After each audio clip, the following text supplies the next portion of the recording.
Hi, everyone, and welcome to AB Conversations, where we will help you CFP your way out of it.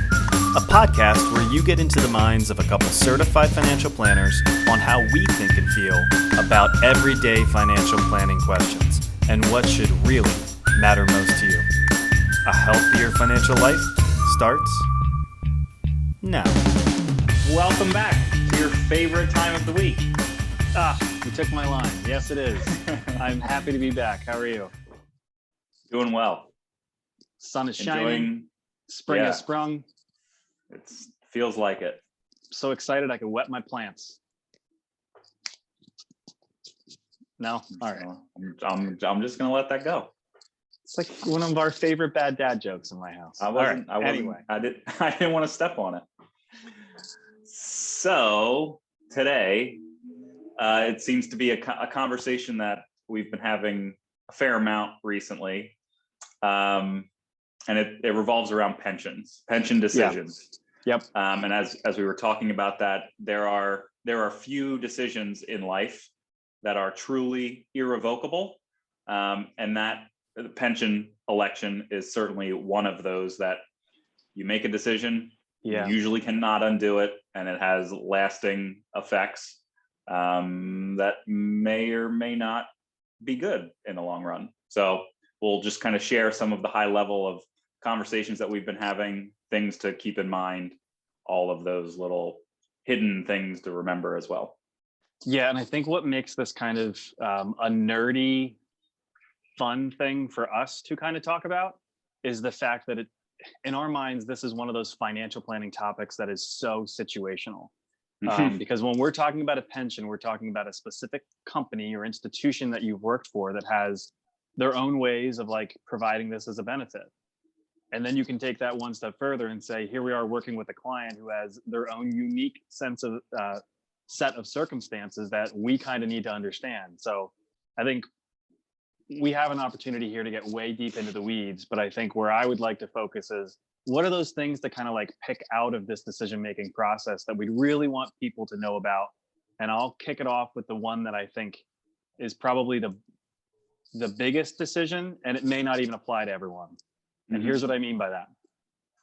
So in some situations, people will come to us because they have a pension that's going to provide them with some sort of lifetime payment. And sometimes there's a pension option that says, hey, you can do that if you want, but by the way, here's a lump sum of money you could have in lieu of a lifetime payment. So let's just start there. If you have that option, this is a really big decision to make. And what would go into that? Yeah, and I think oftentimes there's absolutely comfort in knowing that if it's a lifetime payment, you can't outlive it, right? It's a lifetime payment. I know I'm going to get this dollar amount for the rest of my life. It's predictable. It's not going anywhere. Secure. Yep. Go ahead. The flip side, typically that payment doesn't change, right? There's no cost of living to that. So we see that as a little bit of a risk that, a monthly stipend of $3,000, $4,000, $5,000 today, 20 years from now, that feels like $3,000, $2,000, $1,000. It's not the same. Yeah. Inflation in that analysis for us, inflation is a big one, and it's somewhat of an unknown. We don't know what inflation is going to be 20 years from now, but we can make some reasonable assumptions based off of past results and just where we see things now. So then the other option there, the lump sum, that's not necessarily secure, right? You're not theoretically, you're not. If you are taking just withdrawals as needed, which could be.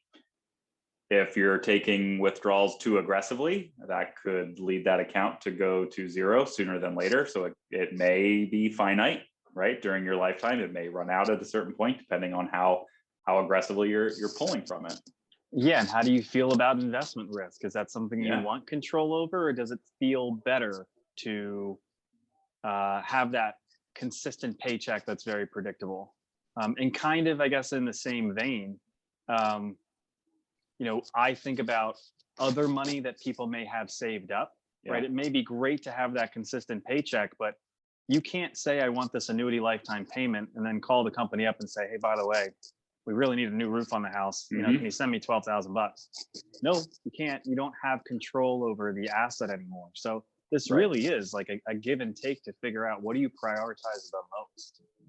Yeah. That flexibility, I think, is one of the biggest components to making that decision. And you said it depends on what other assets, what other savings, what other fixed income that you have to help make that decision on, I guess, essentially, you know, what is the biggest priority, knowing all of these other variables, and now this new one, making this decision, what's the most important for this one, you know, now looking at the pension as, you know, an asset, where do you prioritize? Is it the monthly income, or is it the lump sum? Or maybe it's going a little bit deeper. Maybe it's not just the monthly income, but it's, I have a spouse that I want to make sure that if something happens to me, that then they get a portion of it as well.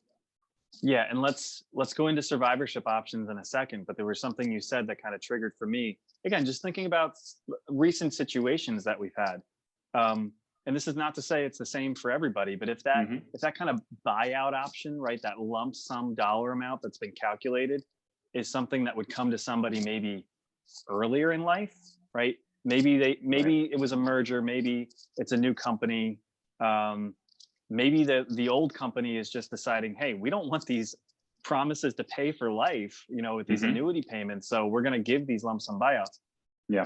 Getting that at 55, 60 years old so that you can continue to allow that to accumulate or defer taxation often makes a lot of sense compared to somebody that, gee, I'm starting this at 66 or 70 years old, where maybe longevity in your life is not something that you feel is going to make it seem like waiting makes sense. Yeah. So age factors in here.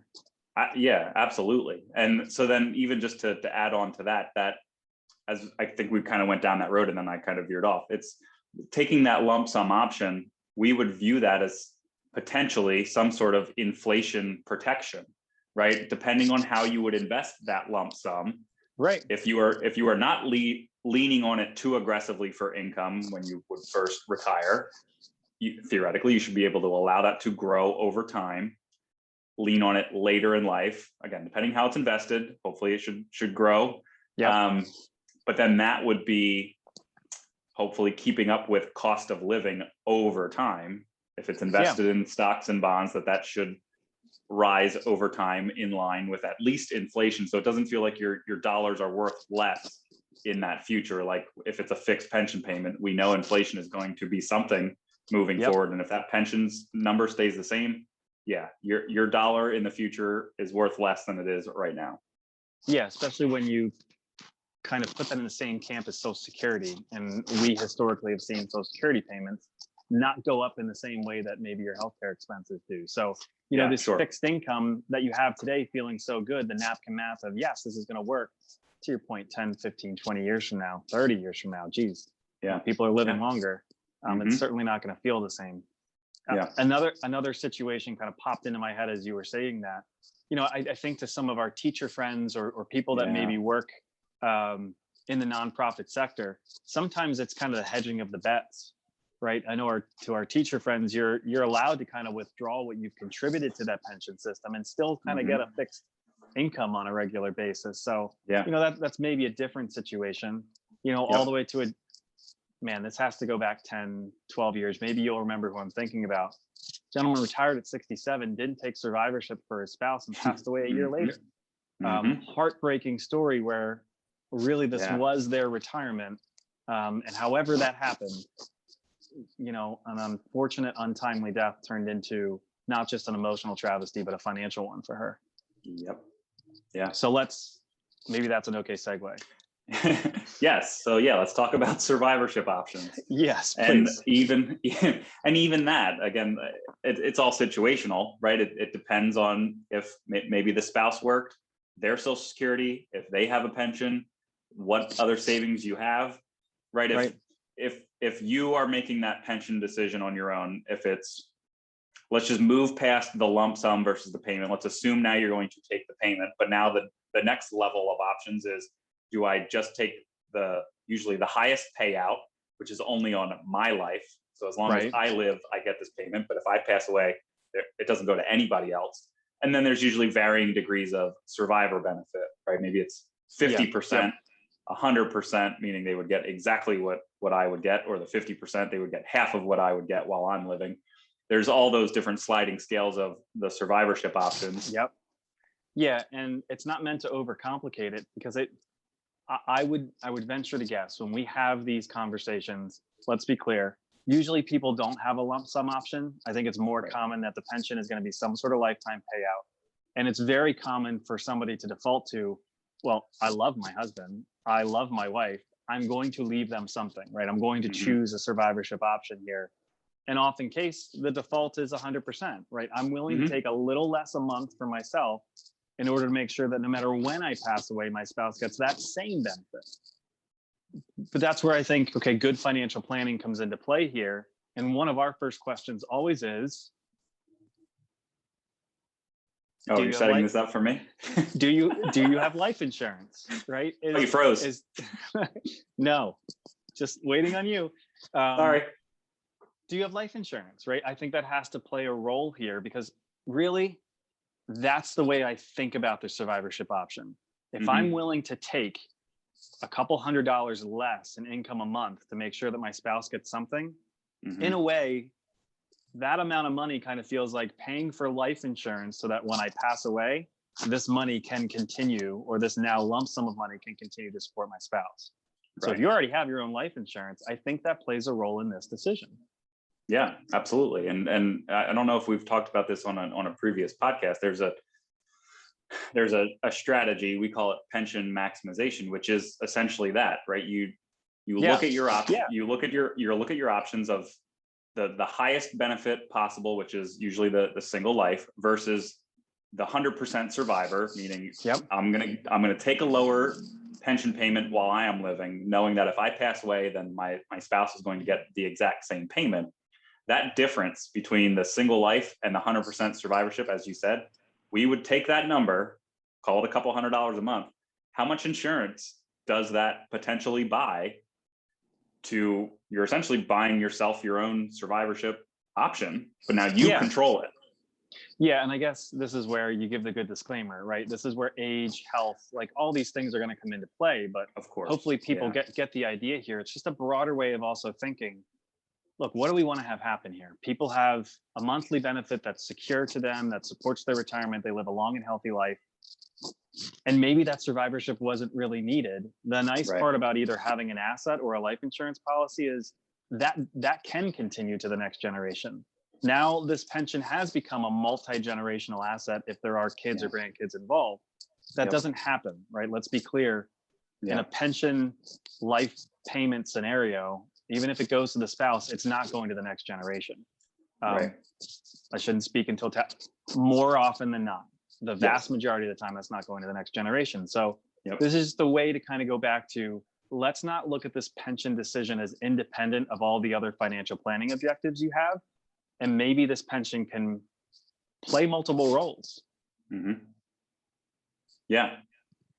So I not to necessarily veer off course, but another option that we see is the term period certain.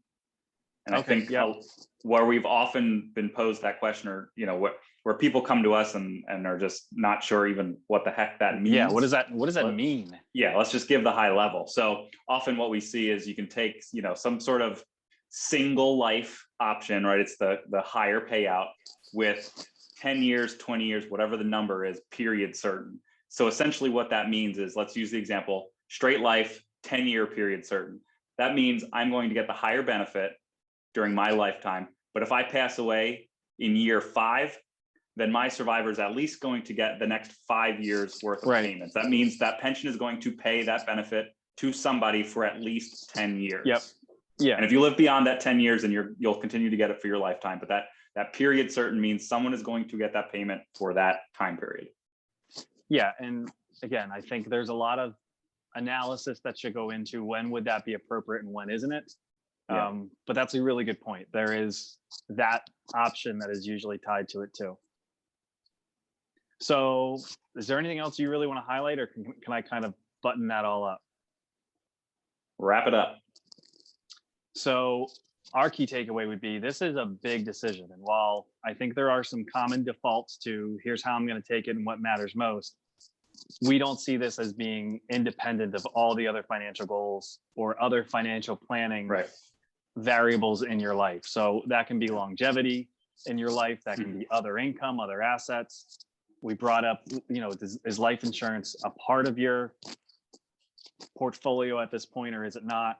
Is there legacy planning you want to do? And when it comes to that whole idea of lump sum versus annuity, how people feel about risk is really important to talk about. So I know there's a lot of, at least in our world right now, a lot of questions around pensions. So I hope this was valuable. If you got questions, let us know. We're here to answer them. Yep, absolutely.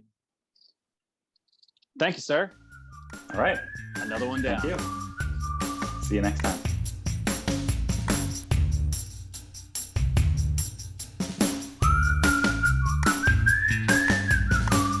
Hey everyone, Adam and I really appreciate you tuning in. Please note that the opinions we voiced in the show are for general information only and are not intended to provide specific recommendations for any individual. To determine which strategies or investments may be most appropriate for you, consult with your attorney, your accountant, and financial advisor or tax advisor prior to making any decisions or investing. Thanks for listening.